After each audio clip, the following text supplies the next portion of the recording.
Hello friends, आज हम debate लिखना सीखेंगे। दोस्तों, डिबेट की अगर हम बात करें तो ये 12th और 11th क्लास के लिए पूछा जाता है। तो दोस्तों, डिबेट में कोई भी टॉपिक आ सकता है। तो बस आपको ये ध्यान रखना है कि जो भी टॉपिक हो, या तो आप उसके पक्ष में लिखेंगे यानी उसके फेवर में लिखेंगे, या फिर आप उसके अगेंस्ट में लिखेंगे। जो भी टॉपिक आएगा, ठीक है, उसके अगेंस्ट में लिखेंगे या तो फिर आप उसके फेवर में लिखेंगे। तो आपको ये बात ध्यान रखनी है। तो अगर फेवर में लिखेंगे तो जाहिर सी बात है, उस टॉपिक का फेवर करते हुए आपको उसके पॉजिटिव पहलुओं को, एक्सपेक्ट को आपको बताना है। और अगर नेगेटिव लिखेंगे तो आपको उसके नेगेटिव जो एक्सपेक्ट होंगे, पहलू होंगे, उन पे लिखना है। तो मतलब आपको एक स्टैंड लेना है, चाहे वो आप फेवर में या फिर जो है अगेंस्ट में। ठीक है। तो जैसे क्वेश्चन है, यू आर राम या Reena of Lucknow public school. Your school has organise, तुम्हारे स्कूल ने ऑर्गेनाइज किया है, आयोजित किया है, a debate on social media and its effects, यानी इसके प्रभाव। And you will be participating, और आप जो है पार्टिसिपेटिंग कर रहे होंगे, भाग ले रहे होंगे, फ्रॉम योर स्कूल, अपने स्कूल से। प्रिपेयर योर व्यूज़ अगेंस्ट और या in favour of the motion. ठीक है। तो आपको या तो अगेंस्ट में लिखना है, ये जो टॉपिक मिला है आपको, या फिर इसके फेवर में लिखना है। ठीक है। तो देखिए कैसे लिखते हैं। तो सबसे पहले आपको लिखना है, respected principal, teachers and my dear friends. ठीक है। आपको लिखना है respected principal, comma teachers and my dear friends. ठीक है। उसके बाद आप लिख सकते हैं, माय नेम इज़ राम, क्योंकि क्वेश्चन में आपका जो नाम था वो राम था। तो आपने लिखा माय नेम इज़ राम, मेरा नाम राम है। And I would like to speak, और मैं बोलना चाहूँगा। वुड लाइक टू का मतलब होता है ना चाहूँगा, और मैं बोलना चाहूँगा इन फेवर ऑफ, यानी फेवर में, पक्ष में बोलना चाहूँगा, the motion social media and its effects. ये जो टॉपिक है वो आप यहाँ पे लिख देंगे, सेम दिखा देंगे। ठीक है। फिर जाहिर सी बात है, जब हम फेवर में लिख रहे हैं तो इसके जो है सोशल मीडिया के और जो इसके प्रभाव हैं, उसके कुछ जो पॉजिटिव एक्सपेक्ट होंगे, पॉजिटिव कुछ बातें होंगी, क्यों वो हमारे लिए सही है, फ़ायदेमंद है, बेनिफिशियल है, वो हम लिखेंगे। ठीक है। तो हम लिख रहे हैं, how many people don't have a smile on their faces on finding an old friend on Facebook. यानी कितने ही लोग होंगे डोंट हैव ए स्माइल, जिनके चेहरों पे जो है स्माइल नहीं होगी, फाइंडिंग एन ओल्ड फ्रेंड, किसी भी अपने पुराने मित्र को पाकर, ऑन फेसबुक पर। ठीक है। तो ये सब कैसे हो रहा है? सोशल मीडिया के थ्रू हो रहा है। ठीक है। पहले ऐसा नहीं हो पाता था। हम जो हमारे पुराने मित्र जो होते थे, अगर वो मान लो 10th पास करके किसी और स्टेट में पढ़ने चले गए, तो हमें कभी उनके बारे में कोई इन्फॉर्मेशन मिल ही नहीं पाती थी। ठीक है। बट अब ऐसा पॉसिबल हो चुका है, आप सोशल मीडिया के थ्रू उनको आसानी से ढूंढ सकते हैं, उनके नंबर ले सकते हैं, बातचीत कर सकते हैं। फिर आगे हम लिख रहे हैं, well social media has removed all the barriers and boundaries. तो सोशल मीडिया ने रिमूव कर दी हैं, हटा दी हैं। ठीक है। हैज़ के बाद थर्ड फॉर्म लिखा हुआ है, प्रेजेंट परफेक्ट टेंस लगा हुआ है यहाँ पे। तो आपको वही, चाहे आप डिबेट लिख रहे हो, आर्टिकल लिख रहे हो, स्पीच लिख रहे हो, रिपोर्ट लिख रहे हो, आपको टेंसेस, मॉडल्स और पैसिव वॉइस की नॉलेज होनी चाहिए, और उनको आपको यूज़ करना है कुछ भी लिखते हुए। तो social media has remove, social media ने रिमूव कर दिया है, हटा दिए हैं, all the barriers and boundary, सारी जो बाधाएं, सीमाएं जो हैं, हटा दी हैं, टू कम्युनिकेशन बाय ब्रिंगिंग, जो भी संचार जो है, by bringing the globe on a single platform, single platform पर पूरी दुनिया को ला करके खड़ा कर दिया है संचार को। ठीक है। While business opportunities have widen, जो जबकि बिजनेस अपॉर्चुनिटीज़ जो हैं, जो व्यवसाय की जो अवसर हैं, वो भी और ज़्यादा विस्तृत हुए, उनका भी विस्तार हुआ है बहुत ज़्यादा।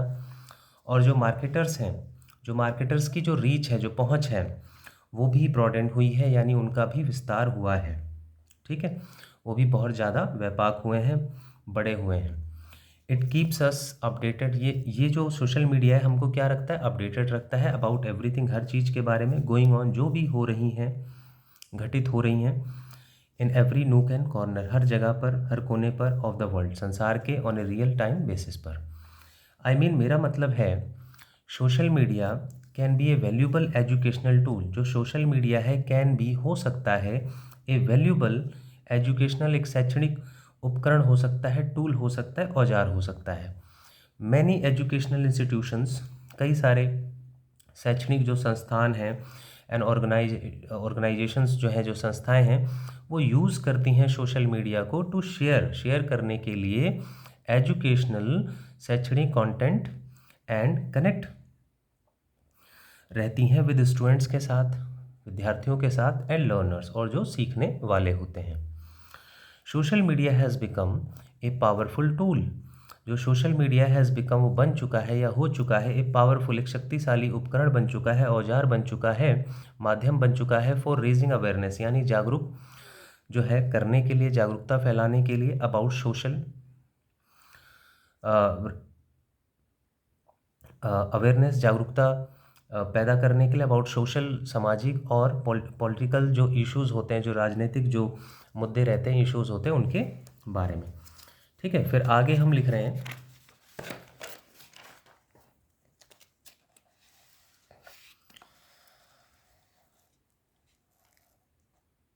हम एंड में लिख रहे हैं, बिसाइड्स, इसके अलावा, many people use social media, कई सारे लोग जो है वो यूज़ करते हैं सोशल मीडिया को फॉर पर्सनल ग्रोथ के लिए, अपने व्यक्तिगत ग्रोथ के लिए, एंड सेल्फ इम्प्रूवमेंट, और अपने व्यक्तिगत इम्प्रूवमेंट यानी बेहतर के लिए, अपने अंदर इम्प्रूवमेंट लाने के लिए वो जो है सोशल मीडिया का यूज़ करते हैं।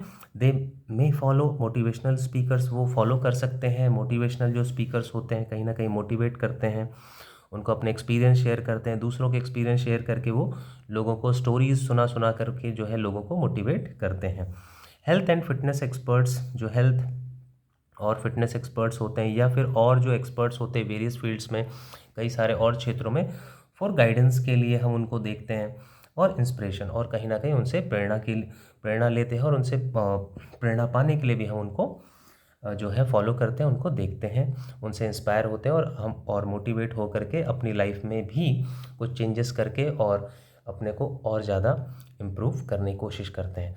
तो आपने देखा होगा कि डिबेट जो हमने लिखी है, कहीं ना कहीं हमने उसके फेवर में लिखा है, तो हमने सोशल मीडिया के जो पॉजिटिव इफ़ेक्ट्स हैं, कुछ एडवांटेजेस हैं, जो फ़ायदे हैं, जो हम उसके आने से जो हमें फ़ायदे मिल रहे हैं, उसके बारे में हमने लिखा है। अगर यहीं पे हम अगेंस्ट में लिखते तो अगेंस्ट में हम लिख सकते थे कि हम जो न्यू जनरेशन है, कहीं ना कहीं वो एडिक्ट होती जा रही है, हमेशा उस पर जो है वो लगी रहती है, और आप देखें तो सोशल मीडिया में बहुत ही जो है नेगेटिव इम्पैक्ट भी पड़ता है बच्चों के ऊपर, उसमें एडिक्ट तो हो ही रहे, एग्ज़ाम के समय पे आलसी हो रहे हैं, बहुत ज़्यादा इसको यूज़ करने से, शॉर्टकट तरीके ढूंढ रहे हैं बस जल्दी सक्सेस होने के लिए, फोकस कहीं ना कहीं जो है वो हट रहा है, तो डिस्ट्रैक्शन का भी एक रीज़न बन रहा है। ठीक है, तो ये कई सारी नेगेटिव बात भी है, तो ये आप सब जो है लिख सकते हैं। आप मेट्रोज़ में देखेंगे तो आप देखेंगे सारे लोग जो हैं, पहले हम लोग ज़्यादा कम्युनिकेट करते थे फैमिली में, परिवार में, मेट्रो में भी कई लोगों से जब हम कहीं बैठते थे मेट्रो में या बसेस में, तो कोशिश करते थे लोगों से हम बातचीत करें, पर अब क्या हो गया कि सब फ़ोन में लगे रहते हैं, तो कहीं ना कहीं हमें दोस्तों की अब ज़रूरत नहीं पड़ रही, तो बहुत सारी मतलब नेगेटिव इम्पैक्ट्स आ रहे हैं इनके। ठीक है, तो हम नेगेटिव भी लिख सकते थे और पॉजिटिव भी लिख सकते हैं, तो वो आपके ऊपर है, तो आपकी जहाँ पे भी मतलब अगर ज़्यादा नॉलेज जिस भी एरिया में पॉजिटिव में है तो पॉजिटिव लिखें यानी फेवर में लिखें, और अगर आपको नेगेटिव में ज़्यादा पता है, जैसे जंक फूड के ऊपर आ गया तो जंक फूड के नेगेटिव ज़्यादा है, तो आप नेगेटिव के ऊपर लिखें, तो आपको एक स्टैंड लेना है, कहने का मतलब है।